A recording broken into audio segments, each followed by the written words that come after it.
டேய், ஊர்ல இருக்க நம்ம பாட்டி செத்து போயிட்டாங்க, உனக்கு தெரியுமாடா? டேய், நம்ம பாட்டி செத்தா 5 வருஷம் ஆகுது. அதுல இருக்கிற ஞாபகப்படுத்துற.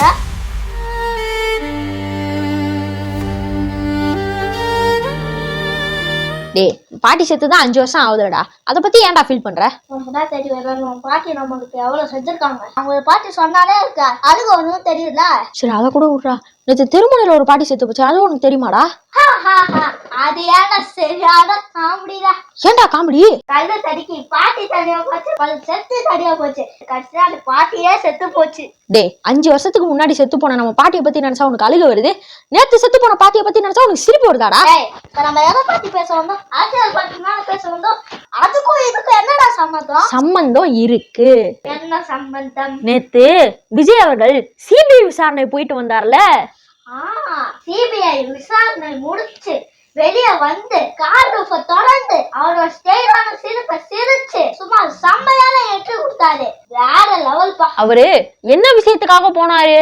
கரூர்ல கூட்ட நெரிசல் நடந்துச்சு, அதுக்காக போனாரு. அது சந்தோஷமான விஷயமா இல்ல துயரமான விஷயமா? துயரமான விஷயம். உன் பாட்டி 5 வருஷத்துக்கு முன்னாடி செத்து போனதை நினைச்சு நீ ஃபீல் பண்றல? இதோ 5 மாசத்துக்கு முன்னாடி எந்த ரத்த சம்பந்தமே இல்லாத 41 பேர் உங்களுக்காக உயிரிழந்திருக்காங்களே, அதுவும் ஒண்ணும் தெரியாத பச்சை குழந்தைங்களா உங்களுக்காக உயிரிழந்திருக்காங்களே, அந்த பழக்கத்துக்காக டெல்லியில சிபிஐ விசாரணைக்காக போயிட்டு வந்திருக்கீங்க. ஆனா வெளியே வரும்போது அவ்வளவு ஹாப்பியா வரீங்களே. ஒரு சாதாரண மனிதனா இருந்தா அவங்களுக்கு சிரிப்பு வருமா? ஆனா நீங்க 41 பேர் இறந்தப்பையும் ரசிச்சு சிரிச்சு கையாட்டிட்டு வரீங்களே, நீங்களா மனுஷ ஜென்மமான்றதே எனக்கு டவுட்டா இருக்கு. அந்த ஆள் தான் அரக்க மாதிரி சிரிச்சுட்டு வரானா, அதை பூ போட்டு வர இருக்கிறீங்களே, நீங்களா என்ன ஜென்மோன்னு எனக்கு தெரியல. உங்களுக்கு எல்லாம் குடும்பமே இல்லையா? அந்த குடும்பத்துல குழந்தைங்களே இல்லையா? நல்லா தான் பேசுறீங்க, ஆனா நீங்க நடந்துக்கிறது ஒண்ணுமே நல்லா இல்ல. இயேசு பிரான் என்ன பண்ணாரு? மக்களோட துன்பத்தை தான் சுமந்துக்கிட்டு சிலுவையில அறையப்பட்டாரு. சிவபெருமான் என்ன பண்ணாரு? தேவர்கள் பார்க்கடலை கடையும் போது அதுல இருந்த நஞ்ச தான் வீங்கிட்டு அமிர்தத்தை தேவர்களுக்கு கொடுத்தாரு. நபிகள் நாயகம் என்ன பண்ணாரு? பணக்காரன் கூட ஏழைகளோட பசிய புரிஞ்சுக்கணும்ன்றதுக்காக நோம்பு கொண்டு வந்தாரு. அந்த நோம்புன்றதான் நம்ம இன்னைக்கு ரம்ஜான் பண்டிகையா கொண்டாடிட்டு இருக்கோம். கடவுள்கள்லாம் என்ன பண்ணிருந்தாங்க? துன்பத்தை தான் எடுத்துக்கிட்டு இன்பத்தை மக்களுக்கு கொடுத்தாங்க. ஆனா நீங்க மக்களோட துன்பத்தையும் உங்களுக்கு இன்பமா எடுத்து ரசிச்சுட்டு இருக்கீங்க. இதுக்கு எடுத்துக்காட்டா கரூர் விஷயம் நடந்து 2 நாள் கழிச்சு வீடியோ போட்டீங்க. அதுலயும் கரூர்ல இறந்தவங்களுக்கு ஆறுதல் வார்த்தை கூட தெரிவிக்காம சிஎம் சார்னு டைலாக் பேசிட்டு இருக்கீங்க. அடுத்து மலேசியால நடந்த ஆடியோ லான்ச்ல ரசிச்சு டான்ஸ் ஆடிட்டு இருக்கீங்க. இன்னைக்கு சிபிஐ விசாரணை முடிஞ்சு சிரிச்சுட்டே வெளியே வரீங்க.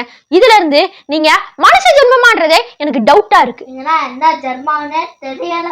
விஜய் அவர்களை விடுங்க, அவருக்கு மக்கள் துன்பத்தை ரசிக்கிறதே வேலையா போச்சு. அவரை ரசிக்கிறது மட்டும் இல்லாம அவரை கடவுளா நினைக்கிற ரசிகர்களுக்கு ஒண்ணு சொல்றேன். சின்ன பையன்தான், எனக்கு சொல்ற தகுதி இல்ல, இருந்தாலும் என் மனசுல தோன்றத உங்களுக்கு நான் சொல்றேன். மக்கள் துன்பத்தை தான் துன்பமா ஏத்துக்கிற தலைவரை கடவுளா நினைக்கலாம், தப்பு இல்ல. மக்கள் துன்பப்படுறத பார்த்து ரசிக்கிற அரக்க குணம் கொண்ட ஒரு தலைவர் உங்களுக்கு வேணுமான்றத நீங்களே முடிவு பண்ணிக்கோங்க. இப்போ சமீபத்துல நடந்த இஃப்தார் நிகழ்ச்சியில விஜய் அவர்கள் கலந்துட்டு இருந்தாரு. அதுல கூட பாடிகார்டு வந்து உட்கார்ந்துருக்காரு. ஏன் சார், நீங்க யாரையுமே நம்ப மாட்டீங்களா சார்? யாரையாவது நம்புறத விடுங்க, முதல்ல அவரே நம்ப மாட்டாரு. இதை நான் ஏன் சொல்றேன்னா, முதல் மாநாட்டுல நான் யாரையும் பேர் சொல்லி விமர்சிக்க மாட்டேன் அப்படின்னு சொன்னாரு. ஸ்டாலின் அங்கிள்னு சொன்னாரு, அப்புறமா ஸ்டாலின் சார்ன்னு சொல்றாரு. எந்த பொருளையும் இலவசமா கொடுக்க மாட்டேன் அப்படின்னு சொன்னீங்க. ஆனா அவரே தான் சொல்றாரு, நான் தமிழ்நாடு பூரா பஸ் ஃப்ரீயா கொடுப்பேன் அப்படின்னு சொல்றாரு. நான் பணம் கொடுத்து மக்களை விலை வாங்க மாட்டேன் அப்படின்னு சொன்னீங்க. ஆனா நீங்களே தான் சொல்றீங்க, நான் எல்லாருக்கும் 2500 ரூபாய் வழங்குவேன் அப்படின்னு சொல்றீங்க. தேர்தலுக்கு எங்களுக்கு ஓட்டு போடுங்கன்னு சொல்லி நான் வாக்குக்காக பணமோ பரிசு பொருளோ தரமாட்டேன்னு நீங்க தான் சொன்னீங்க. ஆனா உங்க கட்சியில இருக்க அருண்ராஜ் ஐஆர்எஸ் அவர்கள் வீட்டுக்கு வீடு போய் டிஃபன் பாக்ஸ்ல உங்க போட்டோ ஒட்டி அதை மக்களுக்கு வழங்குறாரு. இது மட்டும் இல்லாம பூஸ்ட் பாட்டிலையும் உங்க போட்டோ ஒட்டி அதையும் மக்களுக்கு கொடுக்குறாரு. தேர்தல்ல தோப்பீங்களா ஜெயிப்பீங்களான்ற குழப்பத்துல இருக்கீங்க. நம்ம தோத்துருமோன்ற ஒரு நம்பிக்கையின்மை உங்களுக்கு வந்துருச்சு. அதனாலதான் நீங்க மாற்று அரசியல் பண்ண போறேன்னு சொல்லிட்டு மத்தவங்க பண்ற அரசியலையே நீங்க கையில எடுக்கிறீங்க. ஆக மொத்தம் நீங்க உங்களையே நீங்க நம்பல. இப்படி அடிக்கடி நிலைப்பாட மாத்திக்கிற ஒரு தலைவர் உங்களுக்கு வேணுமான்றத நீங்களே முடிவு பண்ணிக்கோங்க. அரசியல்வாதிகளுக்கெல்லாம் தேர்தல் வேலை இருக்கும், அவங்க தேர்தல் வேலையை பார்க்கட்டும். எங்களுக்கு தேர்வு எழுதுற வேலை இருக்கு, நாங்க தேர்வுக்கு படிக்கிற வேலையை பார்க்கிறோம். படிச்சு முடிஞ்சதுக்கு அப்புறம் நாங்களும் தேர்தல் வேலையில் கலந்துக்கிறோம். எங்களை ஆதரிச்ச எல்லா நல்லுள்ளங்களுக்கும் எனது நன்றியை தெரிஞ்சுக்கிறேன். நன்றி, வணக்கம்.